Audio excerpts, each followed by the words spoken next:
Matt here with Keeping It YYC. Today we're joined by Ali Abid with GenHelp. How are you today, Ali? I'm doing great, Matt. Thank you for inviting me. No problem. It is our pleasure. We'll get right into the questions though, and we'll have you tell us a little bit about your business. Sure. So GenHelp is a social enterprise located in Calgary. Our mission is to tackle elderly loneliness and social isolation. We connect seniors and their loved ones with university students and new grads to help them with companionship and everyday needs. And loneliness and social isolation is actually an epidemic. 1 in 4 seniors in Calgary and actually across Canada experience loneliness. And if you are someone who is lonely, you're 4 to 5 times more likely to be hospitalized. And so when me and my co-founder a year ago learned about how pervasive this problem is, we said we got to do something about it. My own experiences with being a caregiver for my father who had Parkinsonism, I've had a really strong understanding of how the senior care world works. And to be honest with you, I wasn't happy with it. There's a huge emphasis on medicalizing care. So unless only if a professional can help you or a nurse can help you, no one else can help you. And the rest of the burden comes on caregivers. And actually the data shows that 40% of everyday needs or things that seniors need is more about the non-medical stuff rather than the medical stuff. And so when we looked at the landscape, we realized that there was home care, so traditional home care agencies and services that are really focused on providing medical care and they're doing, a good, not a bad job. And then on the other side is these volunteer agency nonprofits who are doing some great work, but their primary focus is low-income, vulnerable seniors. Because they're providing a free service, their demand quickly rises and they usually end up in wait times. So we thought about it, there's probably something in between the healthcare agencies, the home care agencies, and these volunteer agencies. There's somewhere in between these seniors who want non-medical assistance and companionship, but are also willing to pay for it. So our social enterprise is a for-profit, trying to provide seniors with great quality care with some amazing folks, which are students. And we looked at inspiration from Uber, from Skip the Dishes, from TaskRabbit, all these peer-based marketplaces where they're connecting communities. And so our service really thought about ourselves as we're a connector. We connect seniors with students. And so we started last year, and it has been a great journey. And we have, like an experiment one after another, we've been trying to learn as we go. We have pivoted, and I can obviously share more about that, but yeah. So you say the word pivot, that's a popular word right now. So that leads me into my next question is, what have you been doing to adapt in this current environment? Great question. So COVID has been a positive thing for me personally and also a challenge. The positive is that first time actually all of us are experiencing some sort of loneliness, if you think about it. All of us are working from home, not able to connect with someone.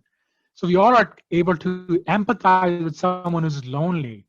And so it's a great kind of social experiment, think about it, where now everyone understands what loneliness is. So it becomes technically my cause to help someone understand now loneliness, they just get it. So that's been a really positive thing. And nobody's like, what is loneliness? I need to explain that. So with COVID, being the safety was #1 priority as someone who was a business owner for my students and my clients. I paused operations because we are a in-person service. We make people meet in person. We go, everything is done face-to-face. And so that is out of the question with COVID. But the positive wise is the clients we were helping, their families were actually reaching out to them more. So there was always this increase in helping families and connection that COVID allowed, which kind of what we wanted at the end, to be very frank, that families were connecting and supporting their loved ones. So because we had to pause our operations, I just couldn't sit on my butt and saying like, what am I going to do? Am I going to just going to wait it out because this could be months and even a year. So I started looking around and I realized there's a famous saying, is find a need, fill a need. So one of the needs I saw was seniors in nursing homes and long-term care facilities were locked down. So no volunteer could go to them, very limited family access. They were literally in their own rooms because of the risk of COVID. So I started calling these nursing homes and facilities. I called 5 of them. I'm saying, hey, how can I help you? I have some ideas. Can I send you guys cards? Can you make phone call visits? What will work for you? And 2 of them agreed saying, we can do phone calls because none of our seniors have actual phones in their room, but we love cards because that will brighten their day up. And so for me, what was more important was that the purpose, the reason, the mission for me was to tackle loneliness. It was not, to build a business, that comes later. I said, I'm going to do this. So with me and my kids, we started creating cards on the weekend, handwritten artwork cards, and I started collecting them and posting them on social media. And it's been about 2 months, and we have distributed over 100 cards to seniors in nursing facilities. And the good thing has been is I've started partnering with Emerging Health Leaders, which is a nonprofit of young health leaders in Calgary. We have partnered with community associations, and we've been I'm getting cards every day. And it started with me making cards, and now everyone's sending me cards, and it's been a great, I think personally, feeling that I'm purpose driven. I'm still doing something that I originally started, but also what's helping is it helping people realize what GenHelp is. So it's a nice way, if you think about it, marketing a company of social good we're trying to do, and not just about business as usual. So I'm hoping that I can continue this as someone that I feel like it is a good that I need to do as part of my social responsibility. But I hope that also through this, I'm making some great connections and creating some traction around our company, that once we come out of this COVID, we will be much more connected and have a better presence that people create. And number one thing, I guess, is that people can trust us. Because I think that is the hardest thing for a new startup, is that people trust you. And so sometimes generosity, so being a giver, Adam Grant's kind of giver taker book is famous for that. Being a giving in this kind of new COVID economy, you can say, I think I'm hoping, I'm hedging my bets on it, but I think it'll return. So the cards that are coming into you, are they directed at you, or are they such that you can distribute them to seniors? So what are those? Yeah, so the cards are we had a negotiation with the care homes, and we asked them, like, what would work within your constraints, because there's a lot of privacy and health concerns around that. So they said is like, don't name the cards right now, just keep it generic, but put artwork in it, put nice messages in it. And that's what we did. And people are still sending them. And those messages are as simple as someone says, there's going to be, keep smiling. And some cards, people literally write an essay. And I love it. It's because for me, it's the thought that counts, and it's someone putting an effort in doing this. So I collect all these cards, and then I drop them off to these facilities. And that's it. It's a very simple, kind of like for me, it's like just something good that I'm doing during COVID. That's very, very noble of you. And I have one question related to the cards. Yeah. Be honest with me.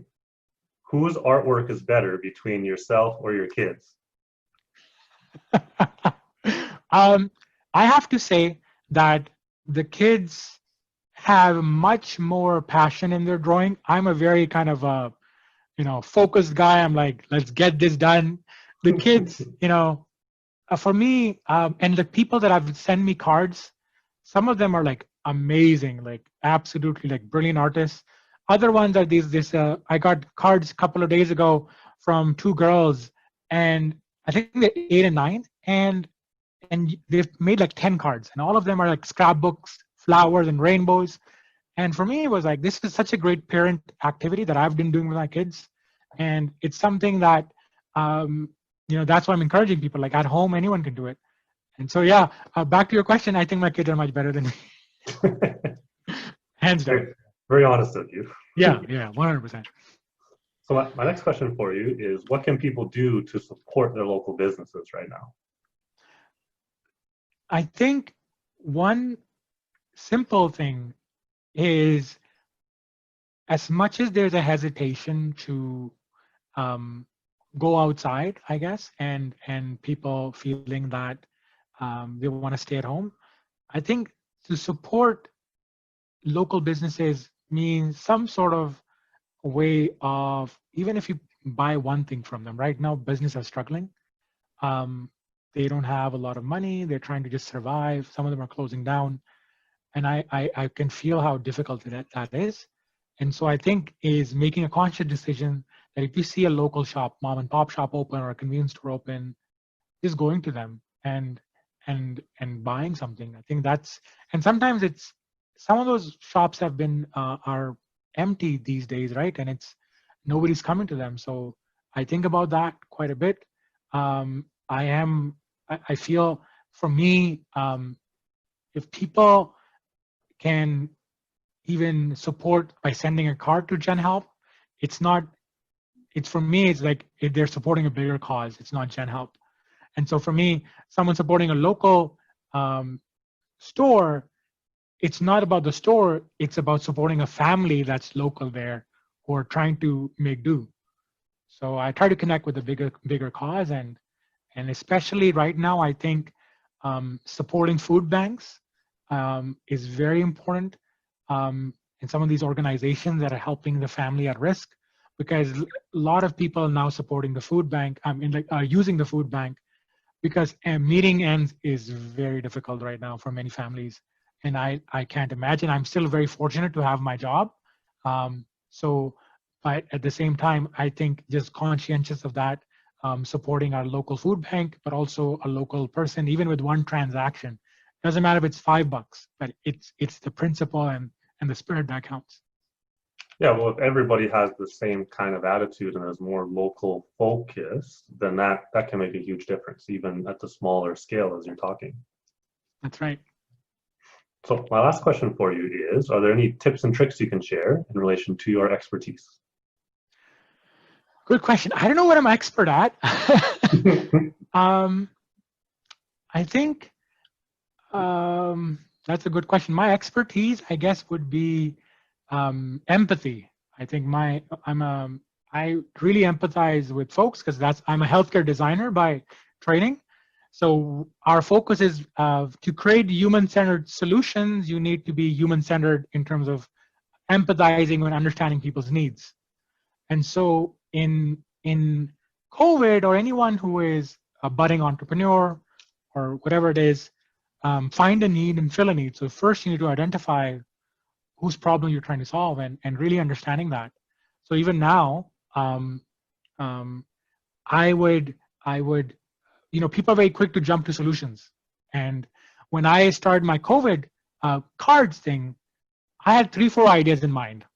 And I was thinking, oh, let me just start this. But I kind of paused because I asked myself, like, who actually will need this? So I started, actually, that's why I approached the nursing homes first. I'm like, will you actually want this? And they're like, yes, please. So right away, I was able to, okay, I know someone who will benefit from this, and that's what I'm going to do now. So I think that piece is critical for me, is finding that person who you want to support. And there are some things I'm working on currently, trying to address the same thing for my next steps for my startup, is to, so I may share this, that I'm working right now, having some talks with local primary care clinics, because that's where we know someone who's senior have a really strong connection with their doctor. But before I jump on and saying, hey, here's a solution and let's keep going and spend a lot of money, I am kind of just having the first conversations with them saying, do you think you need this kind of stuff? would this fill your need? And then if they say yes, I'm like, all right, let's take the next step. And so that would be for me my advice. Yeah, so making sure that you have a well thought out, tested value proposition. Make sure that you can provide value, that there's a market out there.